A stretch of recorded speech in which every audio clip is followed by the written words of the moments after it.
Everyone, good morning, good afternoon, good evening. Thank you for joining me today. And please share. Post a watch party. Copy the link to your friends on Twitter, Instagram, WhatsApp, please.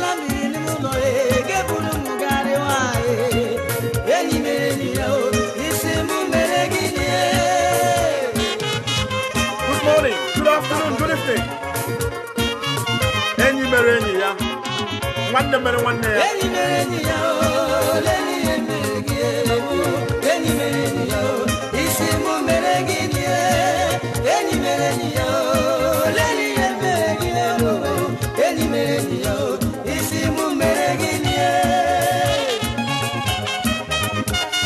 Welcome everybody, welcome, good morning, good afternoon, good evening.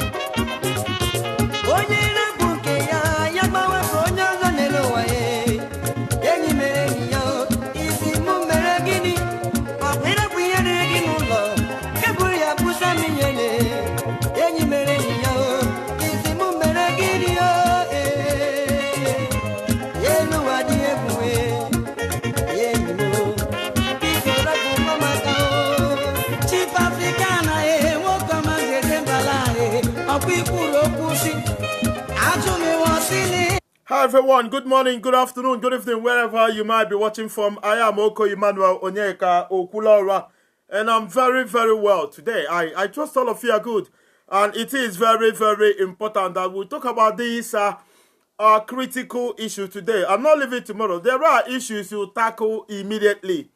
I'll not leave it until the following day. And the news is that the Igbo senators today, headed by Senator Ike Ekweremadu, former Deputy Senate President, they had a meeting today and they were consensus, they were a resolution.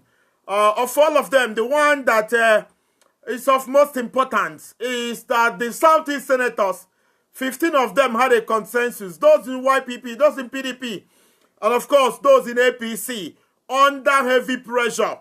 You know, this is for those who are feeling that the Monday sit at home doesn't have any significance, or that the governors and senators are not feeling the heat. The emergency meeting today is as a result of the pressure coming from the Monday sit at home. And Ike Ekweremadu was the person appointed to read the consensus. Ike Ekweremadu said that the Southeast senators are going to get involved in the issue of Mazi Nnamdi Kanu. Now, former Bundi senator, they are going to get involved, all of them, those in YPP, PDP, APC, that they've come together to see how they can get involved, that they will form a committee. And once Nigerian government mention committee, you know they are not serious. Once the Nigerian government made a committee, you know, that is what they do. That is how they steer. That is how unserious they are. Everything, just take action, do something. They must form committee, from committee to committee, and then nothing is going to work. And Ike Ekweremadu was not specific. And I'm telling Ike Ekweremadu today, I saw Senator Ifeanyi Oba, I saw Senator Uche Ekunife, I saw Senator T.A. Oji. I didn't see Ojo Zokalo there. Maybe I didn't watch very well, but I didn't see Ojo Zokalo. I saw Senator Enyinaya Baribe. They said they are not going to get involved, but they did not tell us the extent, what they are going to do. Are they going to go and hire a lawyer? Are they going to go and lobby? We want to be directly talked to. Senator Ike Ekweremadu, stop speaking in parables. Up to 50 million Igbo people want to know where we are heading to. That is why we sent you to Abuja. That is why you are representing us. We want you to read letter by letter, alphabet by alphabet.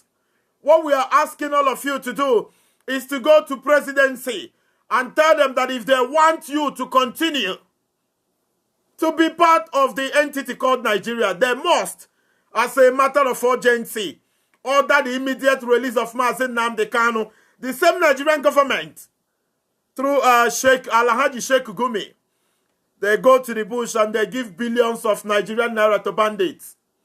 The same Nigeria pay Boko Haram money. I don't see why Nigerian government will not negotiate the release of Mazi Nnamdi Kanu. Senator Enyinaya Baribe, Senator Ojo Zokalo, Senator T.O.G., all of you. I didn't see Senator Rochas Okorocha there. Senator Rochas Okorocha wasn't there. I saw Senator Chukwuka Otazi from Enugu State. I did not see Senator Chimaro Kennamani. I saw Enyinaya Baribe. I saw Tioji. I saw Uche Kunife. I didn't see Stella Odua there. I saw Ifeanyi Oba. I saw Senator Chukwuka Otazi. I didn't see Senator Chimaro Kennamani. Any Igbo senator that was not there is a traitor. Any Igbo senator that wasn't there in that press release or press briefing by Ike Ekweremadu today is a traitor. Ike Ekweremadu, with all the respect in the world, we are not asking you to go to court or to talk. We are asking all of you to go to Abuja, go to presidency, and demand ka akpụ anyị isi akpọrọ Alabat. Ịmasa ga akpụ na isi akpụ Alabat na ọkwa na-eje n'ime ọfịa eburu ego binye bandit ekwe n'aka. The next day, bandits are going to continue to kill people. They go to Shekau, they give them money, they continue to kill people. Mazin Nnamdi Kanu is not a terrorist. Mazin Nnamdi Kanu is only a freedom fighter who came in defense of his people at a time that Fulani herdsmen are ambushing, killing people in Benue, in Edo, in Delta, in Anambra, in Enugu, in Imo, in Ebonyi, and of course in Abia State. We must not forget Delta State. A lot of people died there due to the criminality of Fulani herdsmen. Host a watch party. Copy the link to your friends on Twitter, on Instagram. We are 1,000 people watching. And I'm going to be very, very excited if each and every one of us will click on share. It's going to cost you only 2 or 3 seconds to click on share. Under the comment section, you see a share button. Click on share so Ekweremadu will see, Chimaro Kennamani will see, all of them. After talking about Mazin Nnamdi Kanu, we are still going to gather the 15 senators and ask them why Enugu Onitsha Expressway is the way it is. Anything we don't have, anything we fail to get is because we've not done enough. There is no effect. A seat at home on Mondays is suffering the people and all that. Mazin Nnamdi Kanu is someone's son. Mazin Nnamdi Kanu should be the king of Afaruku Ibeku. Mazin Nnamdi Kanu is a husband and of course a father who sacrificed the whole lot for the goodness, for the good of Igbo people, and in the process is suffering in DSS custody. And some people are feeling that if they don't go to work on Monday, heaven is going to fall. Call me on 0901734 2796 0901734 2796 and tell me what you think about the resolution reached by Igbo senators today. Is it going to be their promise and fail as usual? Or what do you think they are going to do? Don't you think they should emerge? They should call for an emergency section and go to President of Nigeria and tell presidency that if he failed to release Mazin Nnamdi Kanu, they will join force and quickly evaluate the unit in Nigeria. If they are actually people of Nigeria, that they are critically going to look at the issue of marginalization and see if they want to continue to be called the people of Nigeria or no. Let's go to Switzerland and see. Caller from Switzerland, my first caller today. Good evening. Good evening, Okurora. Odemba, thank you very much. Thank you very much. Thank you. Ihe mụnwa nwere ike ikwu bụ na a sị na ndị Igbo tụrụ si na ya bụ ugwu mụta arịkata agbaba ụkwụ agadi nwaanyị amụta arịkata akwụrụ ịghọtago because ha nwa bụ ndị sinetọ ma ndị House Rep ma ọ sị ya ma ọ sịrị ya ọ ndị a niile bụ na anyị Igbo adọrọ mma. ọha ncha niile afọ vidio niile ipostu ka ụzọ baa dị ka niile nwụlọ nke ha mere ha nwa ji ọnụ ha kwuo na ihe niile alụ n'ala Igbo nọ individual lụrụ ya ifela ada eme just negodi ihe mmadụ pụtara na-ekwu na ihe niile dị n'ala Igbo nọ individual lụrụ ya so ha nwa nọzi dị a kedu ihe ha na-eme kedu ihe ha na-eme the allowance ha na-enweta dị ha ji ebuje ụmụ ha UK ije gụọ akwụkwọ na UK. Ifra Governor Kano State, Umaga Nduje, nwa graduate na UK ọ dị ihu ka ọ nụbuje UK jenese foto ifere adịme ya only in Nigeria only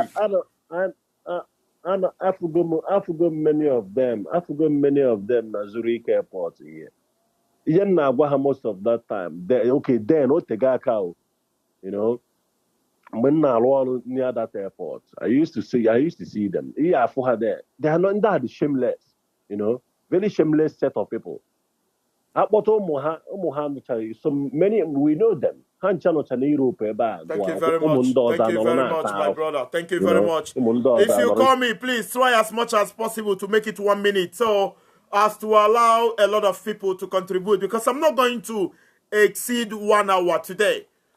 What do you think about the resolution of Southeast senators today? Why is Rochas Okorocha not there?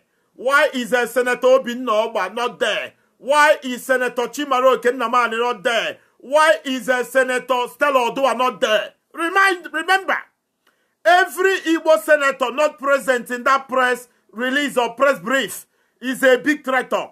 Chimaro Kennamani is not there. Chukwu Kotaz was there. Ike Ekweremadu was there. Ifeanyi Uba was there. Uche Ekwunife was there. Tia Oji was there. Enyi Naya Baribe was there. Amamananda Abu promise and fail. But I'm going to give a little applause to those who were there to issue the press release. Those who agree that at least they are going to look into the plight of Mazen Nnamdi Kanu. And also urging IPOB to suspend the sit-at-home because things are changing. Ndiro IPOB na-egbu ndị mmadụ every Monday. IPOB, ESL anọrọ ya nwere na-egbu mmadụ. Enemies of IPOB, enemies of Igbo people are killing Igbo people every Monday. And they are turning the whole blame on IPOB. What do you think about the resolution, the consensus released by Southeast senators today? Ifeanyi Uba as well was there. We commend them. And do you think they are going to go to Abuja and ask the right questions? Or do you think they are trying to get Igbo people to mellow down, to calm down, and then they disappear as always? You know, these people are not reliable. One of them, Ike Ekweremadu, as a case study. These people are never, ever reliable. They are tricky. They can't do anything to get what they want, and then they are going to fail you. They never, ever, ever fulfill their promise. I am scared of these people. I am very, very scared of them. Let's go to USA, brother. Good evening. Good evening. Thank you very much. Go ahead. Actually, straight to the point. Go straight. The topic of the program. I am not in the senators and you could banner. How we had I would want demand the Southeast and the whole Nigeria. They should transfer Mazen and the Kano from DSS dungeon to a correctional center where everybody will have access to him first. Number one. Yes. Then after that, then we will now have to discuss how to release Mazen and the Kano because it's not going to just be easy. It's going to be easy, but it's supposed to be a procedure thing. So we don't have to rush it. They should transfer Mazen and the Kano from the dungeon to a correctional center first.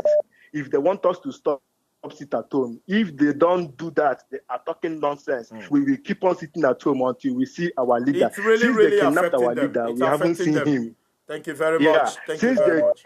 Since they kidnapped him, they should show us. We want to see him. Thank you very much, my brother. Thank you. If you call, maintain 1 minute. It's very, very, very important. If you call me, it should be 1 minute because there are hundreds of missed calls already, and only open deny to call me today. You deserve to have your voice heard by thousands of Igbo people in diaspora and of course at home. Brother, where are you calling from? Good evening. Good evening. Good evening. How the Mebek is Abodogu? Or from Ivory Coast, Thank you very much. Abidjan, Ivory Coast. Go ahead, brother. Okay. I will not waste your time. In the name of if you are talking about suspending the shit at home, understand? These people just that can go this thing, let everybody. We know them. We cannot trust them. So we cannot trust them, brother.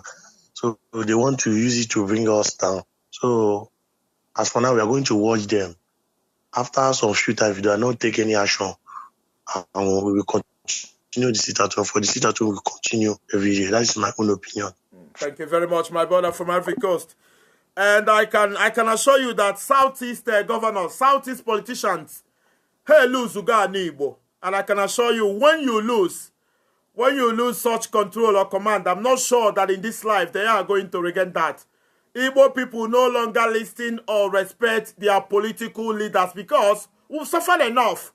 For the past 50 years or so, Igbo politicians in Aruzo had Aruzo for 50 years. And in Igbo land, after 50 years, those are the law. People are fed up. Nobody cares today whether you are a senator, whether you are in the House of Rep, whether you are House of Assembly, whether you are a senator, a minister, a governor, a local government chairman. People are fed up. And more people are beginning to kill in our line. I cannot continue a man who stole money meant for Enugu Onitsha Expressway. I cannot obey or listen to words of a man who allowed Abba to turn to a thing of mockery. I cannot abide by laws or rules made by a man governing a place as disastrous as Onitsha. What about Imo State? What about Ebonyi? I cannot live under laws made by people who are ridiculous. All of them are ridiculous. From councillors to governors to senators to ministers. All of them are not reliable. So our people should not go and sleep because Ike Ekweremadu released a statement. I've seen Ike Ekweremadu more than 2 times at Enugu Onitsha Expressway. Okposaja Ose picture. The senator of borehole. Ike Ekweremadu is a disaster. Ike Ekweremadu is a man who will build a borehole of 500,000 naira. With 10 million naira commission wire. Okporo bishop, okporo ndị obodo, okporo ụmụnna, okporo edia, okporo ụmụ nwaanyị na-agba egwu, okporo meeting ụmụnna, atọ canopy, a share rice, a share beans. A flyer from Abuja to commission a terrible borehole of 500,000 naira. Where do we go from here? These guys are not reliable. And I'm urging the leadership of IPOB not to succumb. If you want to succumb, you have to do it at your own peril or will, because it suits your strategy. But do not succumb or ever go back because Ike Ekweremadu said. We saw Ifeanyi Uba there. We saw Uche Ekwunife there. Both of them are pushing, to become leaders of Anambra State. So they have to do anything to show face to get people's sympathy. But in their mind, they want something different. And I don't want our people to be fooled again. I don't want our people to be beaten again. I want our people to be critical, analytical. I want our people to be focused. Mazin Nnamdi Kanu must be released. Because Nigerian government that is holding Mazin Nnamdi Kanu, they pay bandits money. They go to the bush through Sheikh Gumi and they pay bandits money. They go to the bush. They pay Abubakar Shekau money. They pay bandits. They pay Fulani herdsmen. They pay Boko Haram.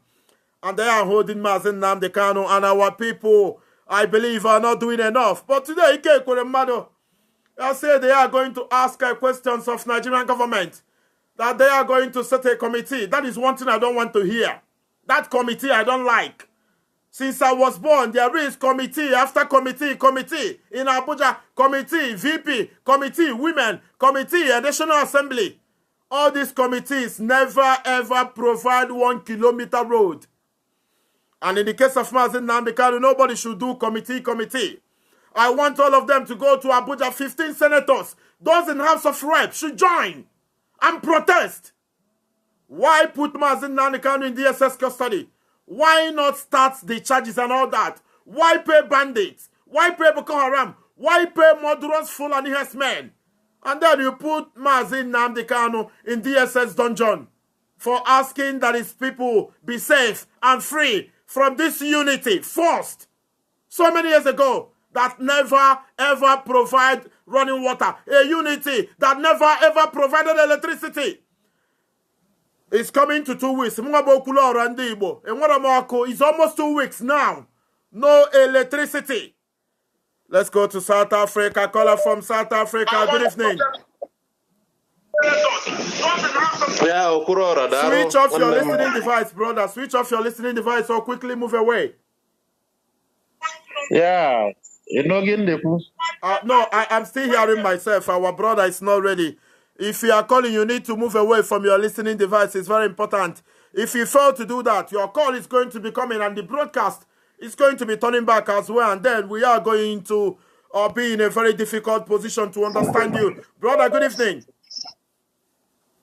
Yeah, one name Mado Plor, I'm from Canada. Thank you very much. As usual. Thank you.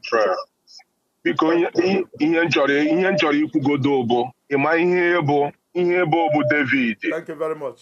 David Goliath of Philistine pụtara na-aba obere David wee pụta wee solo onye na-akparịta Chineke nke usekwu igwe ndị agha. Ihe m chọrọ ịgwa gị bụ nwanne Chineke akwadogoro gị ministry of ịdọpụta ụmụ ndị if Roto Nnamdi Kanu, spirit of Nnamdi Kanu is born in you. Thank you very much. Ọkwa na-ele gị anya ihe ị na-eme enweghị onye ọbụla even onye na-akpọ gị na fon n'aka Chinwobi nwere ike imenwu ya. Ị nọ na Nigeria na-akpọ ndị agha with all your might. Nwere ndị Igbo dịka gị more than 10 eziokwu ihe anyị na-achọ ọbịa. Ịghọtago?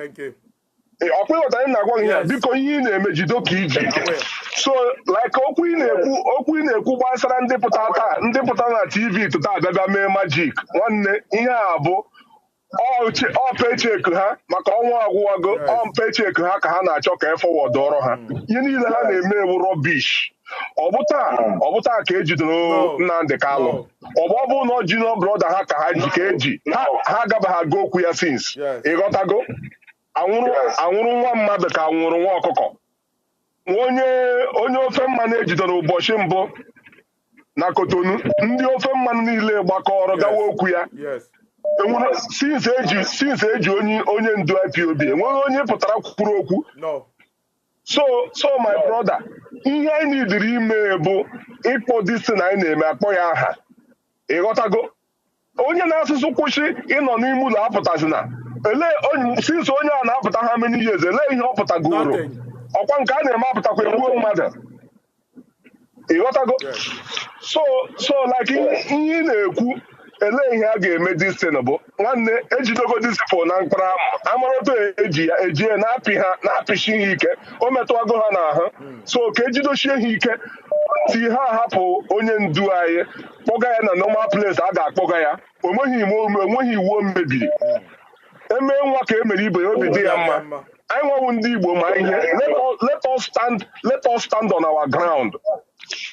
Thank you very much. Thank you very much. After Nigeria Biafra civil war, Nigeria pardoned the man who caused the war. The man who caused Nigeria Biafra civil war was actually Yakubu Gowon. Enye Yakubu Gowon pardon Obata Nigeria. Biri name why Ojukwu was still in Ivory Coast.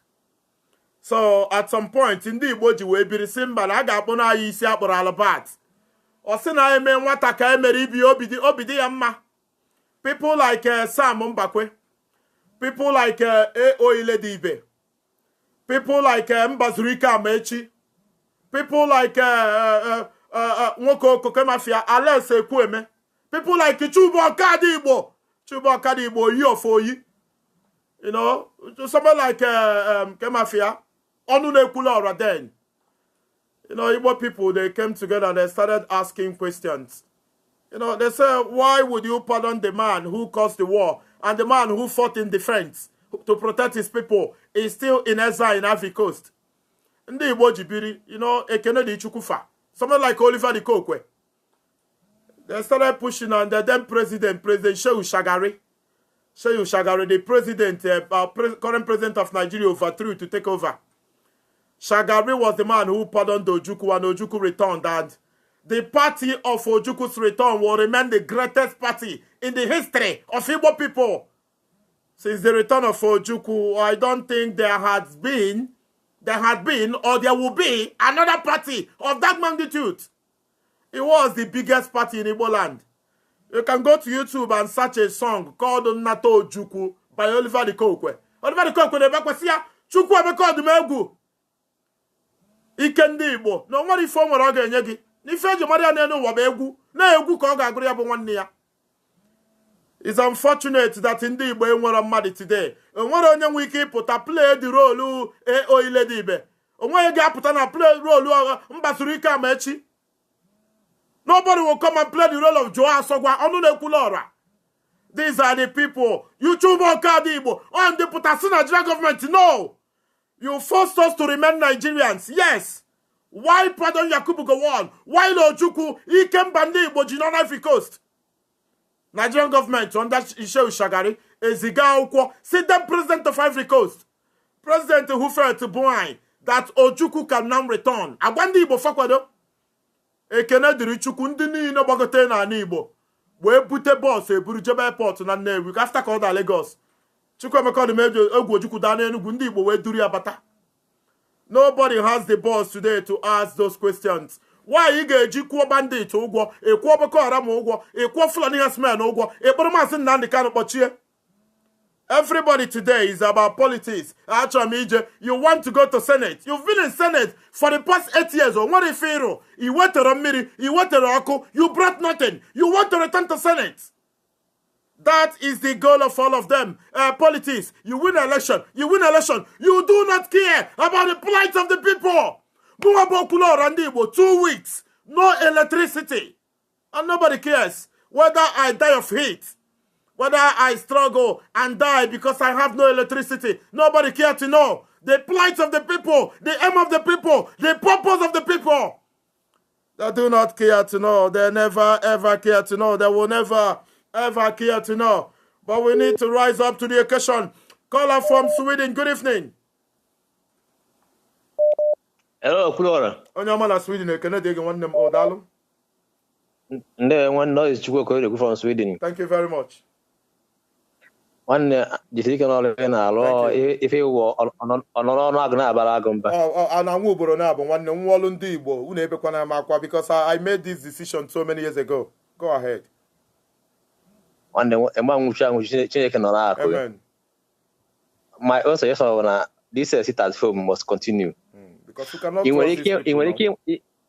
when came one landing with 10 billion naira every blessed day na Eastern Zone, yet we have nothing to show for it. Can you imagine 10 fucking good billion every fucking day, yet I ain't nothing. Lockdown because of COVID-19. People stayed inside their home for 3 fucking good months. No food, nothing. Even the common palliative they with that, they had it. They didn't give anybody. Now, just one day in a week, people are complaining. Can you even dig with her? These people for Kita, you can never trust them. Politicians are the same all over. Our people are they can promise you to build. Our people are smart. They promise to build bridge, even where there's no river. They promise that there will be a bridge there. Forget about these people. What we believe now, if you want us to drop what we have, give us the one we hold on to. Because I go, other than that, I put it at home. Let them start something. When we see the effect, then we stop it at home. If I not, want all of them to go and protest the release of Maazị Nnamdi Kanu in Abuja. What government not going to release it? They will pull away from Nigeria. My brother, could you imagine? He came for a mother. He came for a mother. Stayed almost 20 years in Senate. He could only afford to build borehole. Come on, build borehole. 200,000 naira. He's running for governorship election in 2023, brother from Sweden. Thank you very much. And people are clapping. They are clapping shamelessly. Thank you very much, my brother from Sweden. Anybody that called, try to make it 1 minute. People, they move, go on. And the fun of Nigeria and independent, they move, go on. When you have a country, the first thing you do is basic amenity. What is basic amenity? Road, electricity, school. You build your hospital. These are basic amenities. You have all these things. Then you go to the extent of there are things we call capital projects, bridges, flyovers, international airports, seaports. These are things we call capital projects. After capital projects, you come to human development. This is what human development, training the people, using the infrastructures you have, both capital and basic amenities. Use it to build the people. After building the people, you start exploring. You go to the sun. You go to the moon. You study the sun. You study the moon. You go to the orbit and come back. These are the stages of development, civilization. The people you call senators and governors are daft. After exploring, you start inventing things. Iruba moto, Iruba bicycle, Iruba phone. You start invention. This is the state that you see China today, Thailand today, Malaysia, Singapore, Hong Kong, South Africa. All of them are beginning invention. Ana Ruife. Even Rwanda. Rwanda resigo basic amenities, low capital projects, may human development. Rwanda keta epidogi may invent. Asa ana rusi phone na Uganda. Na Rwanda, sorry. Uganda has a very terrible president. Yoweri Museveni. He was there for years. But in Rwanda, there is decency and leadership under Paul Kagame. Ndebai ka na-arụ Governor na-arụ Peter Obi na-arụ Ngige na-arụ Peter Willie Obianọ na-arụ Chimara Kennamani na-arụ Hope Uzodimma na-arụ Ike Hakim na-arụ At the end, there is no road. You ask yourself where they kept the billions of naira meant for those roads construction. Enugu Onitsha Expressway. People are suffering. As I'm talking to you, people are stranded in Enugu Onitsha Expressway. And it's past 10 p.m. in the evening. Due to the wickedness of those same senators, Sunona Asigi, guys sitting at home, they are going to look into the issue of Mazen Nnamdi Kanu. Ndarure Enugu Onitsha Expressway, Iruro Onitsha Owerri Expressway, Iruro Enugu Port Harcourt Expressway. People are badly suffering. People are being killed. No employment. And you want me to believe your crap.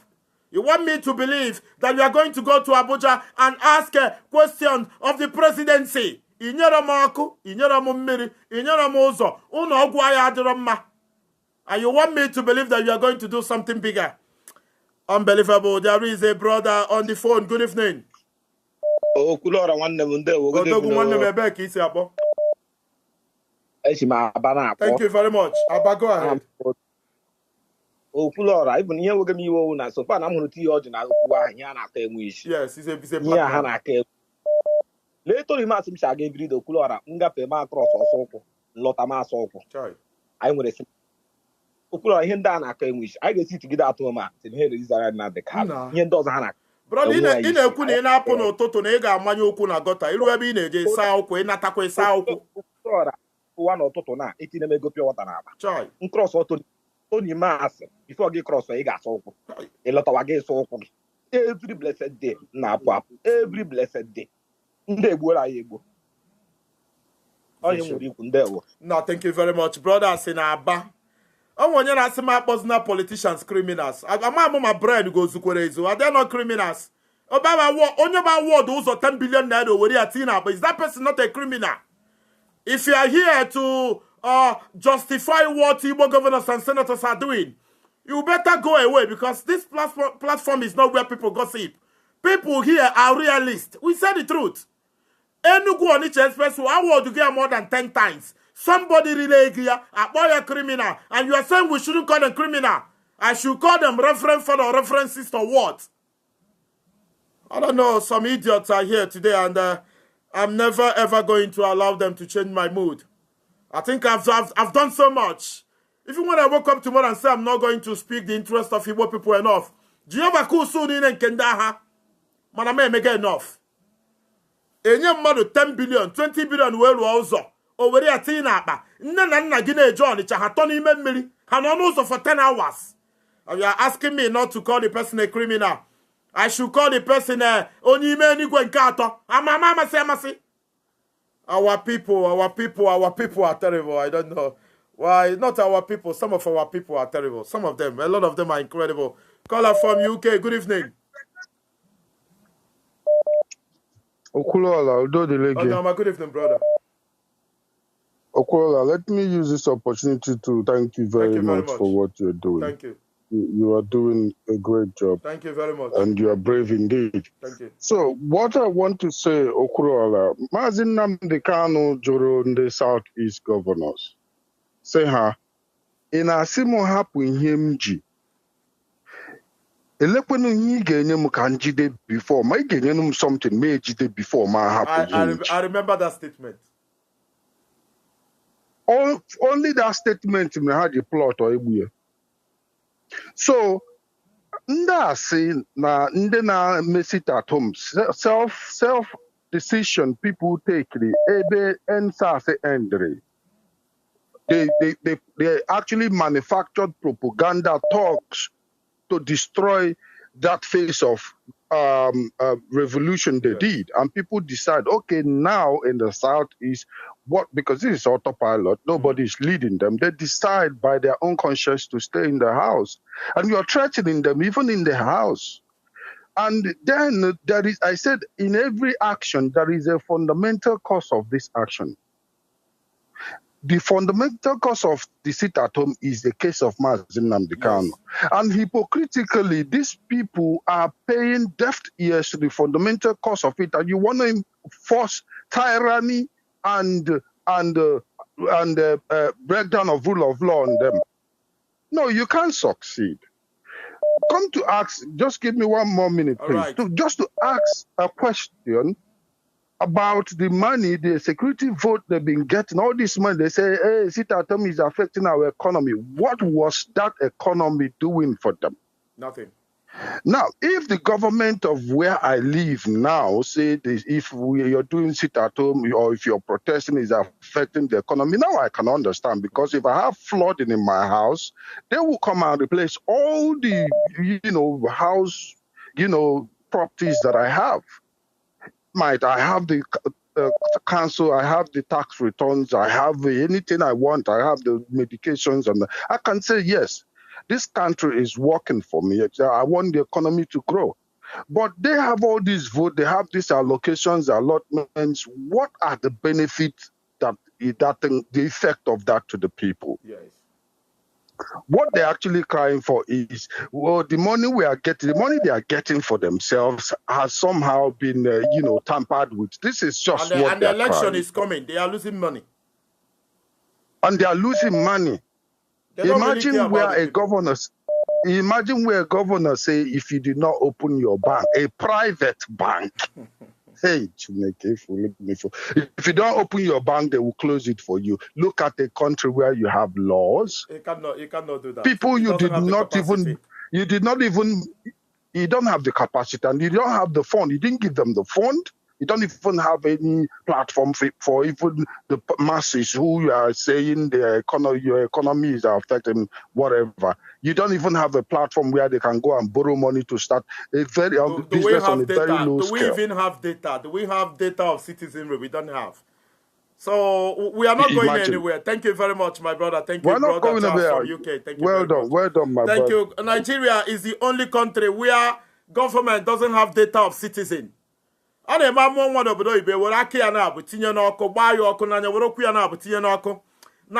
doesn't know the population of the citizens.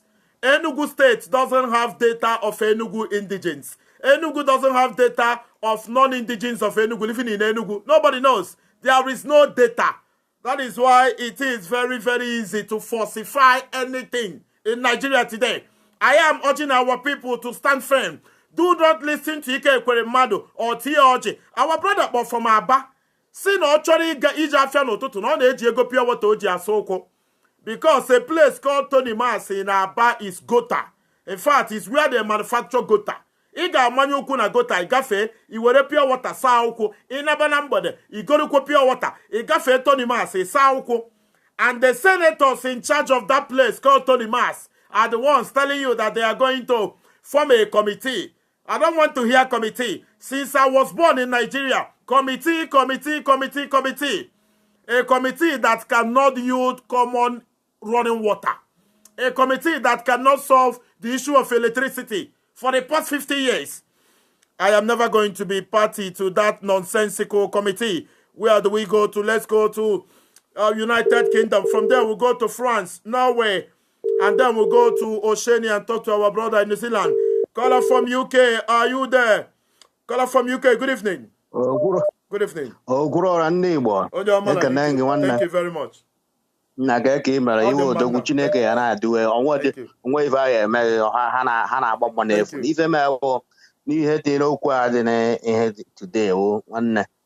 The Senate ha na-achọ ndị ha na-aghọrịkwa ọzọ ego niile ha na-ebutezi allocation niile ha na-ebute ka ebe ọ nọ ụzọ Ọnịcha Enugu Ọnịcha ịfụrụ ka ọ dị ha butecha achọwa ndị a na-aghọrị sit at home a dị mma ọ metụtazikwa ọfụma Ima ego ne ima ọ dị ka main market alone. Ima ego na Anambra State na anọ na dem market a day.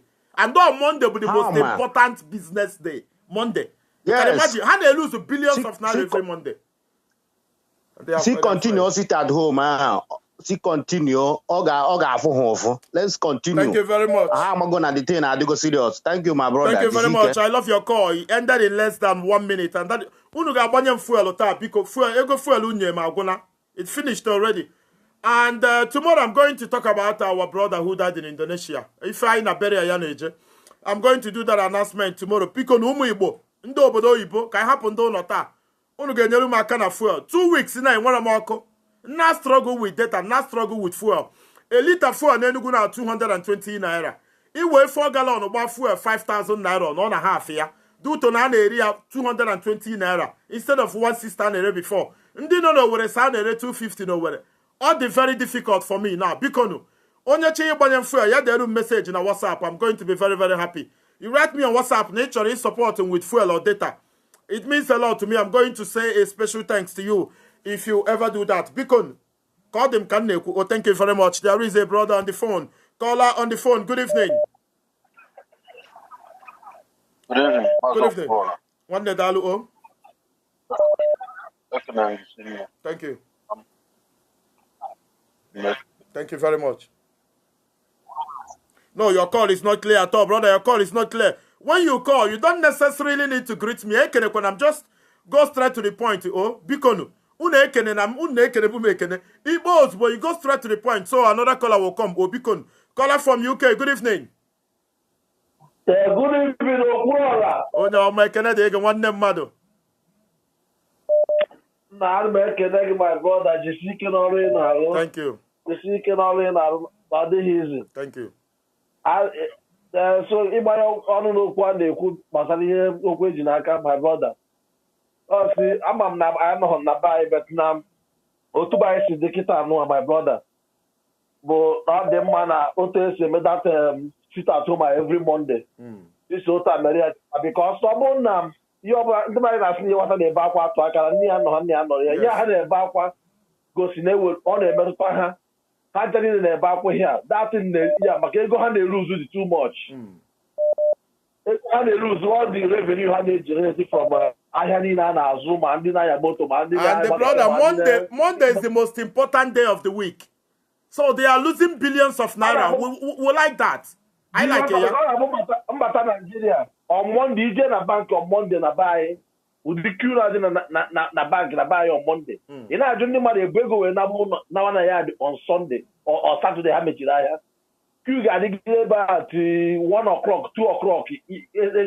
So how they lose a lot of money. So yeah, I'm gonna know the good time to sit at home.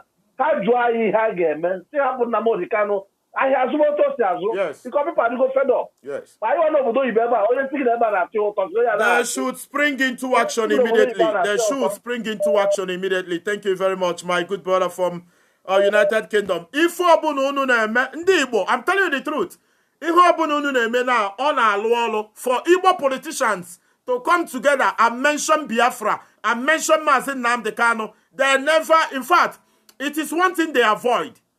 The issue of IPOB, Biafra, Mazi Nnamdi Kanu, freedom.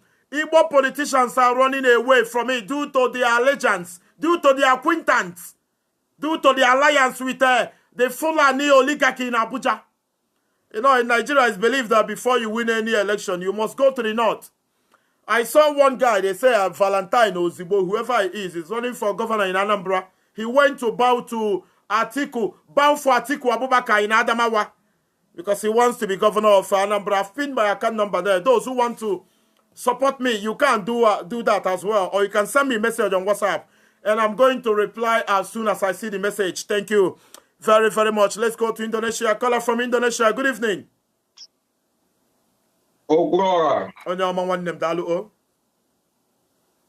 My brother, good evening. Good morning from here. Thank you very much.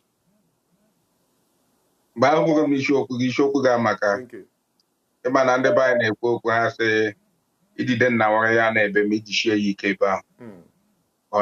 Yes.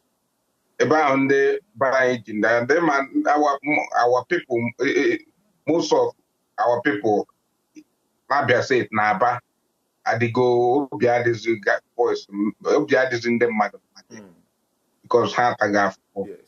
And when it goes on, my name, even go a bit to Juna Merrow. Boys have a business and got Bruce every day, Hannah put 200. So all those things, and the motor now, all those money there and I brother, man, ndinere pure water n'ahịa. Ndinere pure water n'ahịa na government ụgwọ. Okay, Okulora, do you know that Niger State they lose 2 billion naira every month?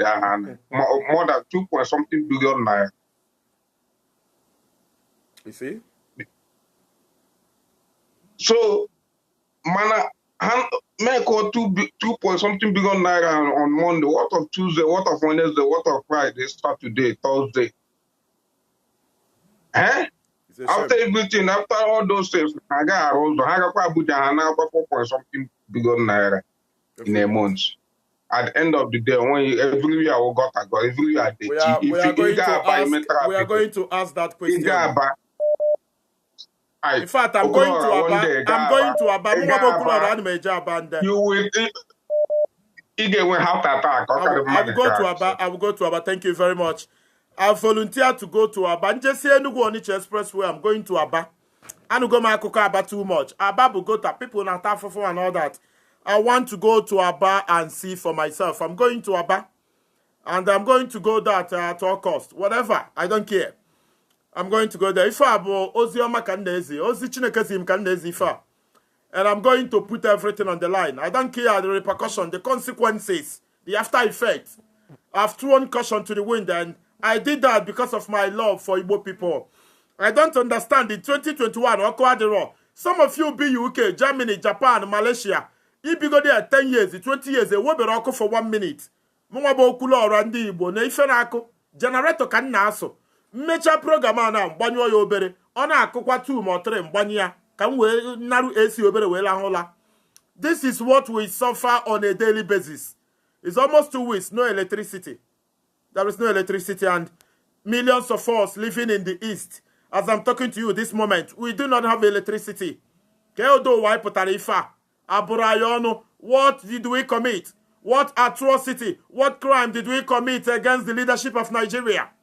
Aya yogofa, oburu ife onwe ife me se gbahala anyị. Enwe etire egusi, ndị na-achị anyị mekweni akọdị mma, ọchịchị obodo anyị mekweni akọdị mma. We've cried over the years. Aya asugo ude, aya etigo mkpu, na-asị fama obodo akọdị mma. We are ready to rubbish the land, since they don't want to put the country in order, to put the country in the right direction and shape. We are rising, and if I die in the process, I tell you the truth. You don't know how determined I am. If you know me very well, I know how much I cry each time I walk the streets in Enugu and see condition of people. Each time I go to the hospital and see people there who could not foot their bill. You watch their children die, their fathers die, because they cannot foot their bill. They are from an OPEC country, a country into oil export for more than 50 years. They bring crude oil, they sell, they bring crude oil, they go there, they bring a finished product back, they sell, no money. The citizenry are suffering. They pay for everything. They pay for electricity. They don't even have electricity. They pay revenue, common road, school, hospital. Nothing is functional. Let's go to Lagos and see. Caller from Lagos State. Good evening. Oh, there is another caller. Brother, good evening. Hello, Kulola. Good evening, brother. Good evening. Thank you very much. Okay, so Abidjan, we're not one more. Go ahead. Yeah. Kulola, ya na gwa ka Chineke na n'igwe we na agbago ume. Thank you. Because now ọhụngụ nwa onye wepụtara ọ Chineke just wepụta oke ị na-ekwuchite ọnụ anyị. Thank you. Ka m gwa gị eziokwu Kulola. Abịa m Abidjan na ifere wee na-eme m.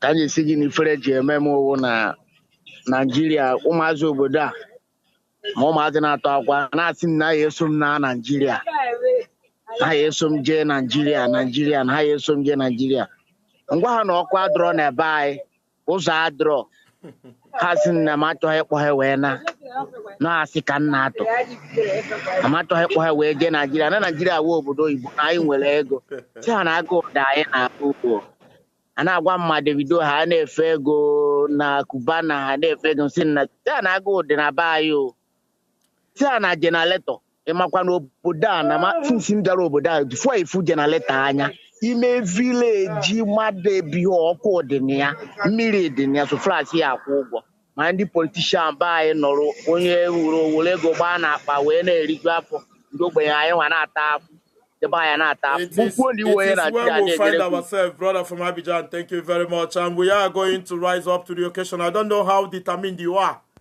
to call out your House of Assembly member, House of Rep member, Senator, your minister, if any, and of course, your local government chairman, your governor. Chineke Mana, I am praying that my life will end any day I stop saying things the way they are. What are we living for? Why were we born? And all that. You need to ask yourself some questions.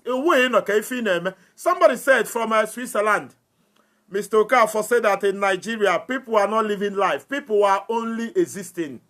You wake up in the morning, no food, no job, nowhere to go, no light, nothing. You'll be walking around hopelessly, and you walk around for 30 days, 30 years, 40 days of your life. You will die for nothing. You live for nothing, and as well, you die for nothing. People are not asking questions. Let's go to the phone and see who is there. Caller on the phone. Good evening. Good evening, Flora. Good evening. Good evening, brother. Where are you calling from?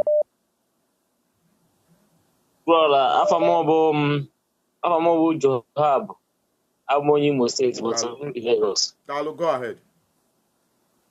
Because I'm getting mobile, I'm changing because I'm on board on the Eka Oku Wasandi Bobai. Go ahead. I'm giving you time. Go ahead. Kita kota Lagos kanca utara na English ya asal devil you know is better than angel you don't know. Iforo ini ane udika hetre ndi roba mo laino inda usa for the best nyane ma yiba na Lagos inna ba uke kan na ba we ke driver ani ma ihe police ha every day are ibu ke kai over here with a so good go detain no 4,000 5,000 and they go to kind of make it go from the thing also come back Imo State also oppose them one come back Lagos so what do I anybody in your boss I should be na ta ofu ka fund buy na ta Lagos and maybe tama akwa ya pata ibuta na Alaba International I ga ba akwa o ga take mmadụ 2 hours isi na Alaba International pụọ ebe a na-akpọ votes because of hold up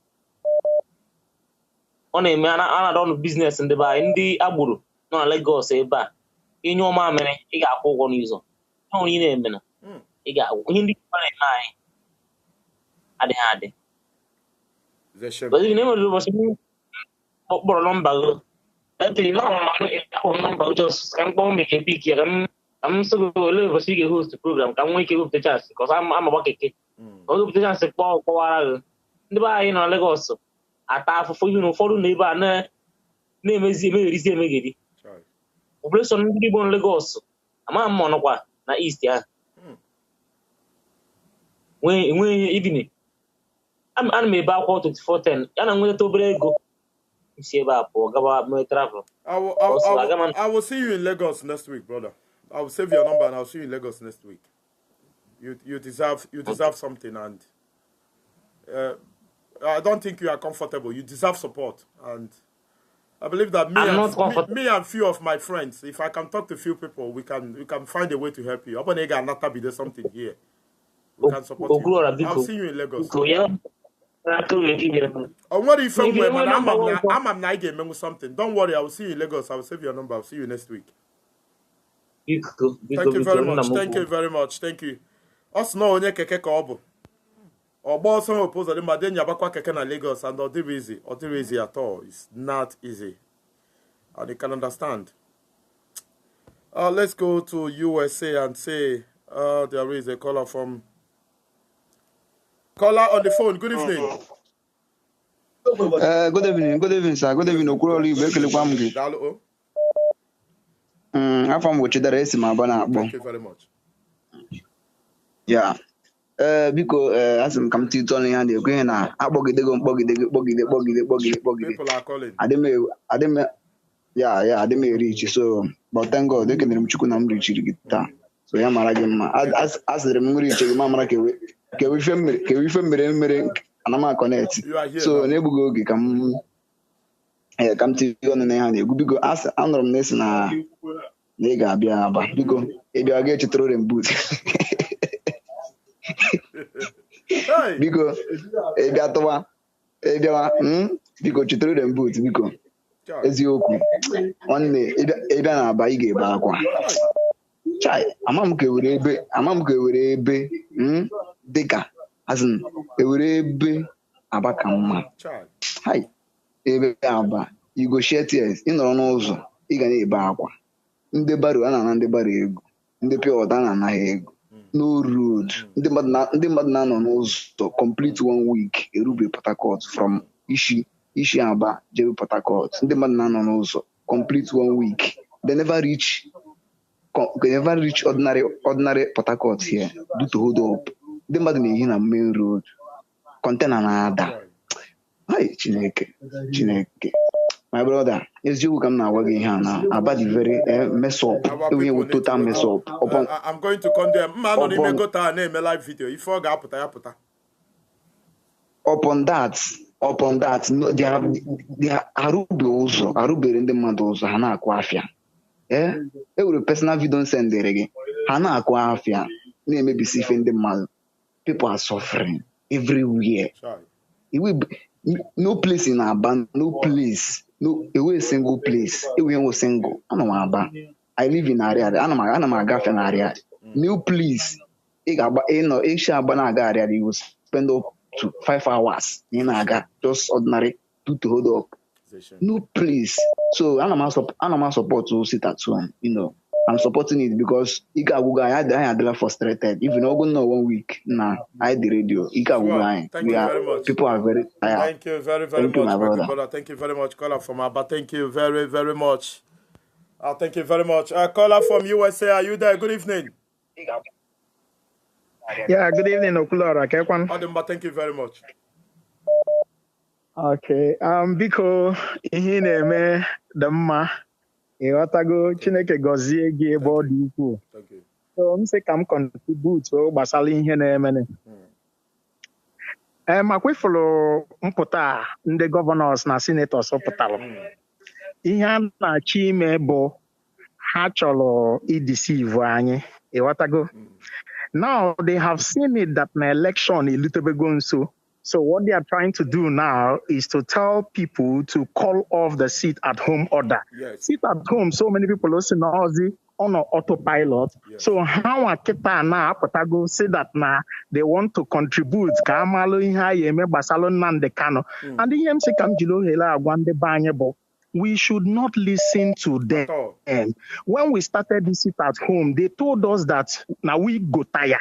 That was what they said. When we started this sit at home, they said it will not last, it will not hold. Nandi Igbo Adiro united. Now they have seen the unity in the East. Oja Tobago ha, all political parties na Igbo ketana obi adiro hama because they know that na once I now participate on the election na ihe dị egwu eme and oge may have affect negatively. Now I keep on asking people, ndị nke anyị mere eme oge anyị disenfranchise onwe anyị when we came out to vote en mass, what happened? We cast our vote, we speaked our choice. See what Rochas Okorocha did to Abga. After we voted him in, Rochas Okorocha left Abga, the people's choice then, and went to APC. See what happened again into the River State. They voted him in PDP. Every day he will come out and cry. What happened after that time? He left again, seen a PDP, Banye APC. See what happened. How can we vote somebody in the person of Emeka Ihedioha Hana Imo State? We all came out and we voted. Okay, can we na Emeka Ihedioha rig election? What happened to the person who ballot second or rig equal election? Kede onye ballot third or rig equal election? First, second, third, fourth. If we still come out again, this Fulani oligarchy, well, there are stooges in the East, they will still take the person who go in Kanye and vote in. Will continue. So now we want to show them that, yes, we want to show them this time around, nine the united one. And Nanya Chorozi vote because in Kaimele before. So if they like, let them go and let them go and release him on the canal. If they don't let them leave him there. When they do that, we'll then listen to them. Once they call for release of Mazi Nnamdi Kanu, we'll start listening to them. And when they finally secure the release of Mazi Nnamdi Kanu, we'll now look at them and say, what do you have for us? What do you have on the table? So we'll see if it's something feasible, something that is going to favor us. But at this point, I urge everybody to stay resolute. Do not listen to Ekweremadu or anybody. They have absolutely nothing to offer. Caller from UK, good evening. Hello, good evening. Good evening, my brother. Good evening. Okay, my brother. How many days? Calls are too much. Hey, Chineke kweli.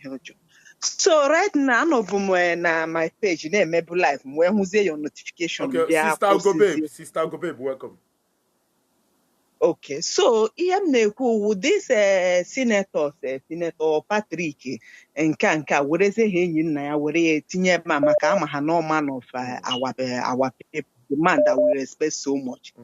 I thank him that because all no kunina hati non haku but no nke ko si wepụta due to the respect I went born on the mother carries maka enyi nna ekwugo don't worry ka everything gazi mani anom na agwa ndị mmadụ na my page say ha gekwene ha ntị n'olu n'ihe ha mapụtazi ugbu a wee na-ekwu na ha ya arụ ụzọ ha ya etinye hospital wee kwuzie si na ha ya elebara ya maka Maazị Nnamdi Kanu na ha ya enwe kọmitii ya elebara ya anya nsị ndị mmadụ ifuru ihe niile a ha bịara na promise ụzọ a ga-elete maka ụzọ a ga-elete maka hospital na anyị ma na ahịa ka ndị Igbo jikwe na-eri ama na akwụkwọ ka ndị Igbo ji eri nke ọzọ nsị na ihe niile ha ji na-ekwu ihe maka niile na ha ma na election na-abịa na nga iji ha abụ akwa ha sị na ha chọrọ ilebara anya gbasara maka Maazị ngwa ha hapụcha ihe niile promises niile ụzọ emekwe hospital emekwe nke na ha jide ofu ka akwa ha gụpụtara ihe iri mana ofu n'ụdị aha ka anyị chọrọ ka ha jide aka mee ka afụzie na ha mere ihe ha pụtazie ekwu eziokwu ndị mmadụ wee kee ha ntụrụ because it is not they have already lost their trust. I no that this thing is not affecting them. It's really affecting them so badly. So look at the way the man no twist the talk. Now send them mad. After all, I one day IPOB agwakwala n'unu si na unu pụtawa zero. Ka ekwa n'ihe jizi unu na agalezi ahịa unu. It's no longer about IPOB. People want to sit at home in solidarity and in protest. That is and the people are there commenting and telling them that on their own voluntarily. That's on where on your bus, and you cannot come out and drag people. After all, where people no na put ni road day here na paper na go see Ndami we send on Ndami over them to go and kill them. So now people now no zini mulo ha na emeziri lo onwe ha si na ha chọrọ ịnọ na ha bụ na onwere onye ọgbasara. So ha like ha bia promise we heaven and earth oburu ta ka hum na that their promise, but the only one na say ha dey kwumie na my page and I say people should share it is nke anu wa ha promise maka nwanne ha nwoke no n'ime all this while that none of them is coming out to speak. They should be fast. So they should be very fast. That if they have planned, they should execute it. I'm telling you. Thank you very much, Sister Ugo Babe. Thank you very much, and I urge our people to follow you because you are a good woman. You are a good Igbo woman from Imo State. Follow her page on Facebook, Ugo Babe, UGO, and then space BABE. She is an Igbo woman from Imo State, living in United Kingdom. She is incredible, and she does most of the things I do. So when I'm not live, she might be live. We have so many similarities. She did spoke today about the press release or press brief by very, very responsible Southeast senators headed by the most irresponsible of them all, Senator from Enugu State, Senator Ike Ekweremadu. This time he's going to make it 20 years in Senate. And he's stolen a lot of money, and I can assure you, will make life very, very difficult for him. Our people are badly suffering. It beats my imagination. It's a shame, rather, that 95% of us watching are watching from diaspora. And people in our back can tell the story better. Due to the state of Aba in Abia State. They suppose the Guangzhou of West Africa or Guangzhou of Africa. A place where people manufacture a lot of things. Even in without governmental support, without the right structures, infrastructure, without the right facilities, they are doing exploit. Let's go to India and see. Caller from India, good evening. Hello, Kulola. Dalwandem, good evening. Yeah. Good evening, my brother. Calling from India. Thank you. Iko ihe nnachi ikwu n'okwu abụ ana m asị ọ bụ na eweli ife ọzọ ka anyị ga-esi join n'ukwu aka wee mee maka this sit at home so that ka o nwee ike iwetakwu ndị a more and more. I will be very, very happy because anyị ataala ahụ rie nne. So okwu atụmatụ na-atọpụta n'ife abụ ọ bụ na a ga-emekwu ma sit at home like Saturday and Monday. I'll be very grateful. Anyị ataala ahụ rie nne. If that is the case, we'll do that. Brother from India, thank you very much. And on we finish chokum, so I have to be very, very brief today. On we finish chokum, on we finish now digest, so I need to find a way to vomit. On we finish hanging, and it's disturbing my flow. So I'm going to leave sooner than I should to take care of myself. Please write in the comment section. Tell me where you are watching from. Those in UK, those in Edinburgh, those in Aberdeen. Those watching from Cardiff, those in Leicester, those in Manchester, those in London, those in Paris, France, those in Marseille, France, those watching from Montpellier, those in Le Mans, France. Where are you watching from? Those in Sweden, Malmo, Örebro, those in Stockholm. Write in the comment section. If you see a brother, a sister in nearby locations, send them requests and see how you can come together and help each other. It's very, very critical. You might be in Basel, Switzerland. You're finding things difficult. There is a brother in Lausanne, another brother in Zurich, another in Geneva. You send them requests and see if there is a way they will help your situation. That is why we are Igbo people. I know. Let's go to the phone and see. Caller on the phone. Where are you calling from? Good evening. That is why we are Igbo people. Good evening, brother. You are not ready. Let's go to somebody who is ready. Caller from UK. Good evening. Please write in the comment section. Tell me where you are. Please move away from your listening device. Caller from UK. Watching from Cardiff. No, brother from UK is not paying attention at all. He's not paying attention. I want somebody who is going to pay attention. Caller from UK. Good evening. Good evening, brother. Thank you.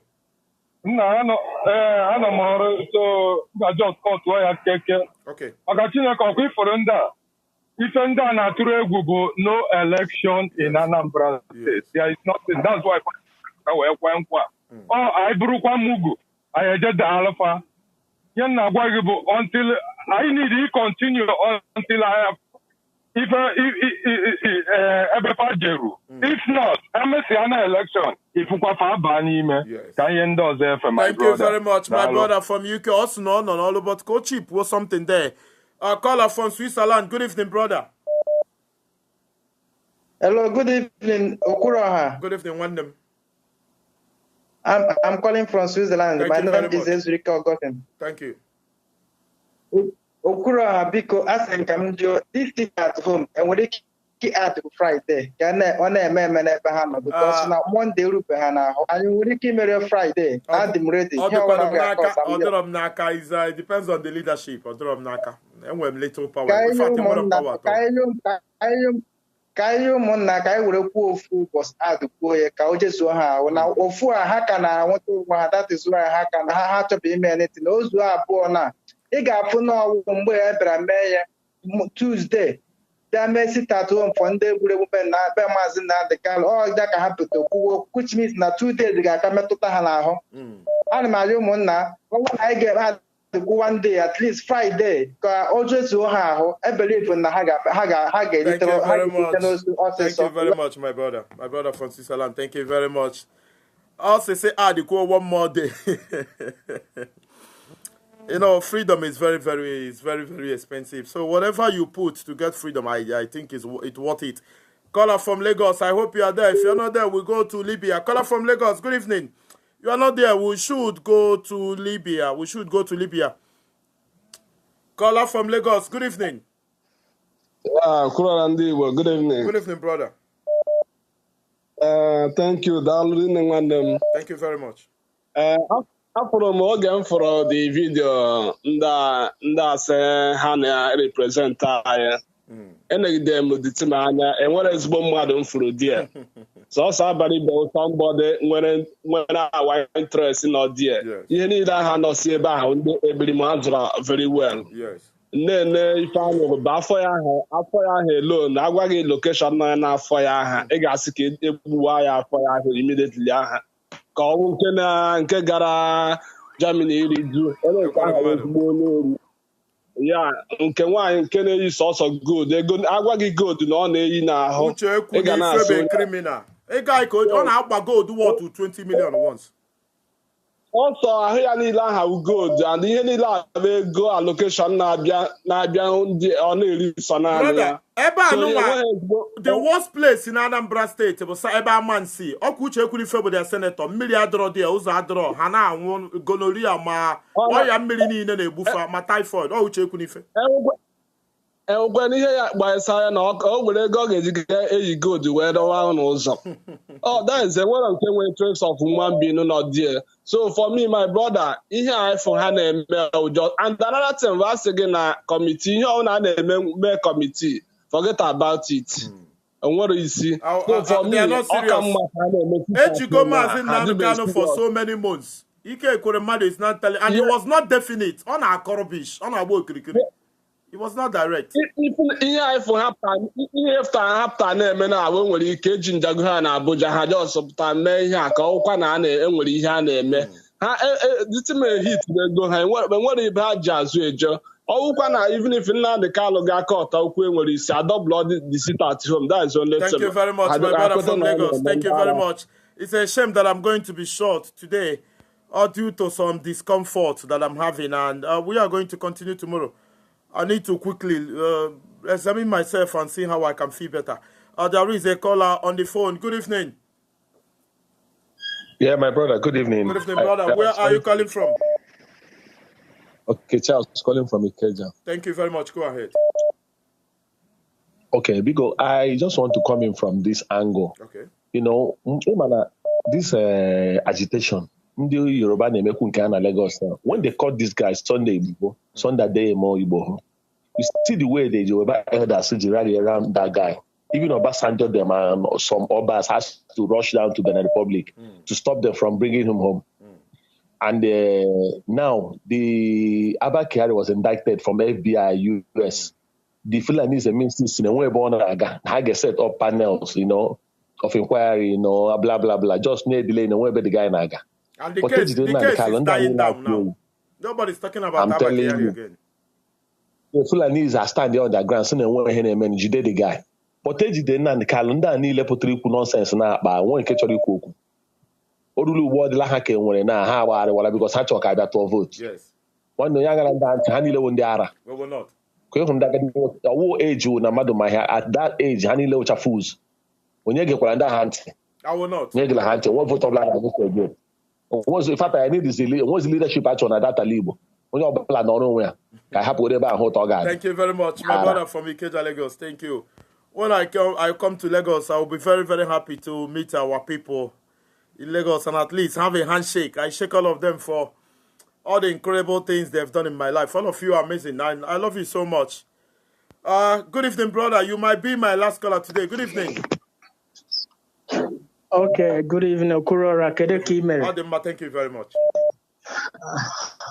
Na-ekene gị maka ihe ị na-eme mana ịma okwu ihe niile a na-eme ọ dị m surprise na ịfụ na ndị senators a ha pụtara sị ka ha bịa na sọpọtụ ihe na-eme but anyị ga na-awọndakwa kedu ihe mere because right from since amarọ m only enyi nna ya abaribewo onye na support at least or na-apụta sị ka ya na ya na support Nnamdi Kanu mana at least to some extent ọ na-akwado ọ na stand for ndị Igbo mana ihe ọzọ m chọkwara ikwu na ịma this stay at home m na support ya always ezigbo ihe because without it anyị ga-egosi na yes na the unity is there na ndị Igbo nwere ike ikwu okwu stand there by it. Man, again, I na-adịkwa cautious, I got consider the negative impact because ọwụrụ ịma ije na Ọnịcha na afịa ọbụla na Ọnịcha ịyafụ ndị ji ego nwere ike stand nwere say yes, or even self or 1 month self, he need reach afịa mana ga-enwekwe ndị ọzọ ahịa consider kwa ndị nwere ịfụta n'ụzọ like this ịyafụ ndị na-ere pure water ma ndị na-ere ife ọzọ ndị mama ma ogene so ihe ọbụla anyị na-eme ka anyị na-ejikwa isi anyị na-akụ isi anyị na-akụ kedu brother no law is unbending after putting a policy after a while you re-examine ọ bụ na enwego twist or changes you can change your policy. Yes, that's on him. I consider that one. Okay, Thank you very much. Let me go to the phone for the very, very last time. I'm not feeling comfortable, so there is need for me to go. And tomorrow we'll reconvene. Tomorrow, I'm going to be home tomorrow on time, and we are going to reconvene. Where do we go to for the last time today? Let's go to Libya and see. Caller from Libya. Good evening.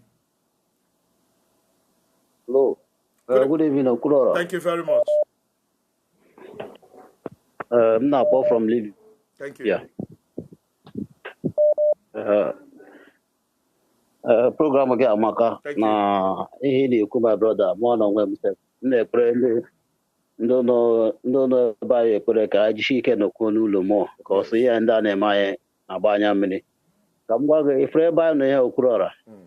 Iji 5 dinars. Na Libya no nile 5 dinars na ichi agba fuel ebe na 5 dinars na genye close to 40 something liters of fuel.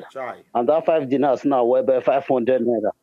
500 naira nego Nigeria. Jesus Christ. If we so everything on that in the contract for Nigeria would I say in a suffer the citizens. 500 naira now with 2 liters of fuel. And they man miss fuel I miss also we okay.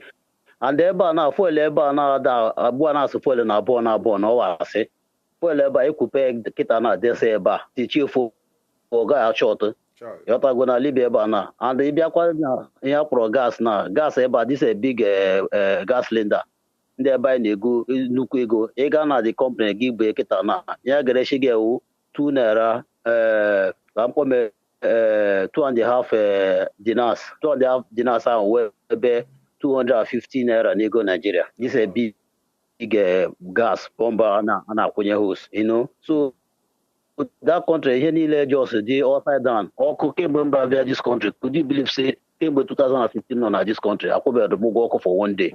And then a walker. I am and even okay, if we're gonna even dirty, we show Bolambo gonna be able dirty. I could be go dirty for 1 day for 2015. No, but this country up till now. My brother, thank you very much. My brother in Libya, thank you very much. Thank you very much. And thank you. Those who want to support me with fuel and data, I pinned up my account number there at the comment section. I'm going to be very thankful. Or you send me a message on WhatsApp that you want to support. I'm going to respond as soon as possible. Thank you very much. On a day, we are reporting that Southeast senators, they had an emergency meeting due to our consistency, our perseverance, our one voice, sitting at home every Monday. And we added Tuesday due to of remembrance of those who were killed on 14th September 2017 in Afaroko, Ibeko. And according to speculations, Southeast politicians are losing billions of naira every day because of the civil disobedience, the autopilot adopted by Igbo people every Monday. And they say they are going to look into the issue of Mazi Nnamdi Kanu. They were not direct. Koremadu was talking in parables, sort of. We want to know what they want to do because we are the people they govern. We are the people they represent. We are the people that sent them to Abuja. Without us, they will not be in Abuja. So they should take an urgent action. They should take drastic measures. All of them should go to Abuja. Sinda Abuja office up Albat. If you can pay Boko Haram, pay Fulani herdsmen, give Fulani herdsmen land, pay bandits money, they come back and kill people, you pay them money. Mazi Nnamdi Kanu shouldn't be in DSS custody. I am Okulo Randibo. Good morning, good afternoon, good evening. Chukune memma aka na-ebu aha. Jehovah kusu ni nke ndị agha. Onye ike niile dị n'ọbaka ya. Anyị na-ebute onye isi IPOB bụ Mazi Nnamdi Kanu. Onye isi Biafra, onye ndu Biafra, onye ndu ndị Igbo niile. Anyị na-asị ka ị nọnyere ya. Anyị na-asị ka ebumnobi gị mee n'isi ya. Anyị na-asị gị ekwena ka ọ dị ya. Anyị na-asị gị ekwena ka ọ daa. Anyị na-asị gị bụ onye kpọrọ ya ka ị nọnyere ya. Ịdị ya agbanwe, ịdị ya harịpụ. Isi na ụkwụ agaghị akpọ onye kwenye na gị. Isi na ihe ịma anyị ya na-eme. Isi na gị bụ amama amasị abụghị na ọ gị bụ onye ji okwu ọnụ nke ụwa. Anyị na-asị ka atụmatụ gị, ka echiche gị, ka ife niile iche n'isi Mazi Nnamdi Kanu bịara mmezu.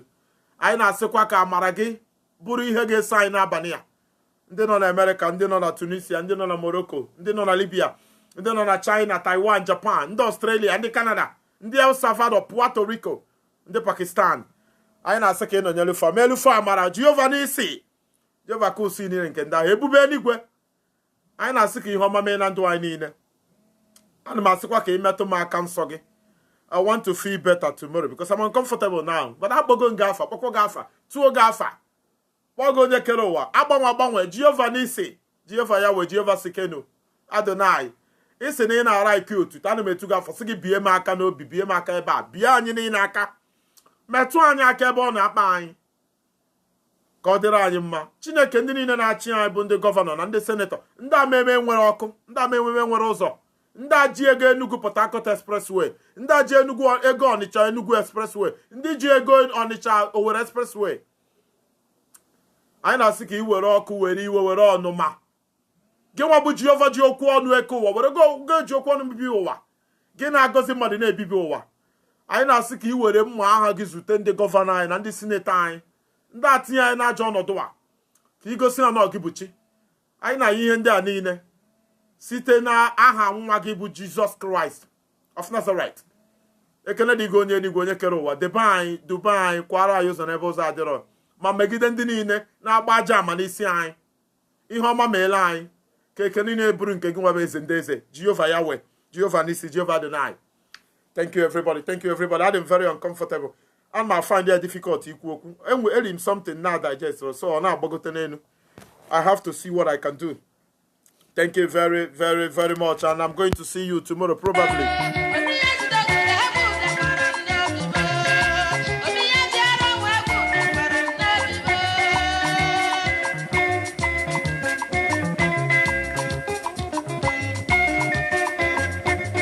Good night, everybody.